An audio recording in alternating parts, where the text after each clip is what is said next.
ડેરીના સંચાલકો અને એનું રિમોટ લઈને બેઠેલા કમલમમાં બેઠેલા નેતાઓને કહેવા માટે આવ્યા છીએ કે અમારા પશુપાલકોએ તમારી પાસે શું માંગ્યું હતું? અમારા પશુપાલકોની સંસ્થા છે સાબર ડેરી, કોઈ ભારતીય જનતા પાર્ટીના નેતાઓની પેઢી નથી. સાબર ડેરી પશુપાલકોના બાપની માલિકીની સંસ્થા છે. સાબર ડેરીનો હિસાબ અમે માંગવા ગયા.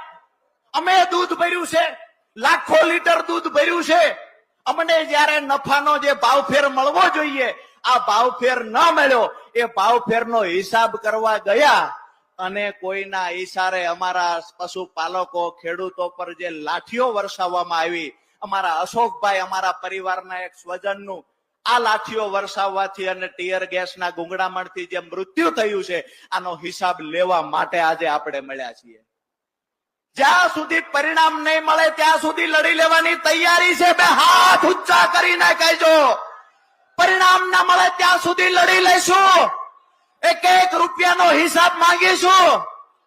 આપણી 5 માંગણીઓ જ્યાં સુધી પૂરી નહીં થાય ત્યાં સુધી આપણી લડાઈ ચાલુ રહેશે.